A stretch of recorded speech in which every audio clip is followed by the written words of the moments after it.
जय श्री राम दोस्तों। जिन जातकों का पंचम भाव में सूर्य होता है, एक बात आप मान लीजिए, वो दुनिया में कुछ ना कुछ नया काम अवश्य ही करेंगे, या अपने परिवार में आकर वो कुछ ना कुछ ऐसे काम की पहल जरूर करेंगे जो परिवार में पहले किसी और ने नहीं कहा।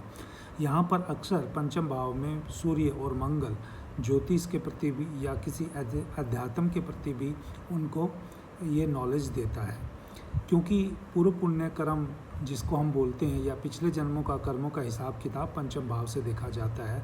और सूर्य आत्मा का कारक है और मंगल देह का कारक है, क्योंकि वो पंचम भाव में बैठकर यहाँ ऐसा रिजल्ट देते हुए दिखाई देते हैं।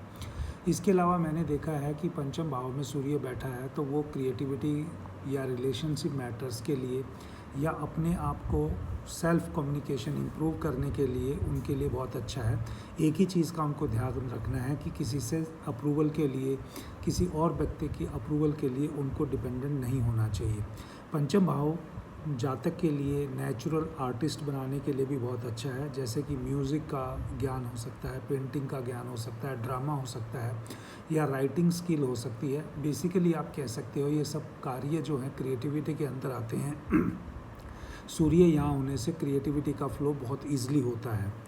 मैंने ये भी देखा है कि जो परफॉर्मिंग आर्ट्स वगैरह जातक इसलिए लेते हैं कि जैसे सेलिब्रिटी भी आपने कई देखे होंगे, उनके पंचम भाव में सूर्य होता है, तो इसलिए उनको स्पॉटलाइट की बहुत आदत होती है और इन चीज़ों के लिए स्पॉटलाइट आसानी से मिलता है और देर समय तक कामयाब रहता है, कायम रहता है। बेसिकली फिफ्थ हाउस जो है नेटल चार्ट, जो जातक के नेटल चार्ट में जो है उसके रोमांस को, सेल्फ एप्लीकेशन को, सेल्फ एक्सप्रेशन को, या आप कह सकते हो क्रिएटिविटी को इंडिकेट करता है। हॉबीज़ का भी हाउस यहाँ पर है।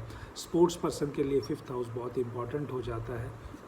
तो इसीलिए ये जो करेक्टरिस्टिक हैं, एट्रीब्यूट्स हैं सूर्य के यहाँ होने से जातकों को नेम फेम बहुत अच्छे से मिलता है। तो फिफ्थ हाउस में जो जातक क्रिएटिविटी से रिलेटेड काम करेंगे उनके लिए मैंने इसको बहुत अच्छा रिजल्ट देते हुए देखा है।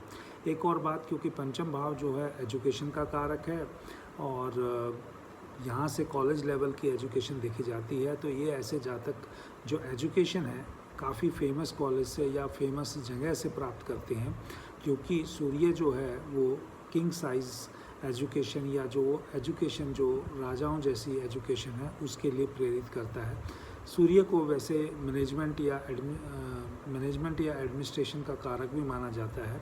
तो कई बार ऐसा देखा है कि जातक जो सूर्य पंचम भाव में बैठा है तो बैचलर ऑफ बिजनेस एडमिनिस्ट्रेशन या bachelor of masters of business administration का ये लोग यहाँ पर एजुकेशन प्राप्त करते हैं।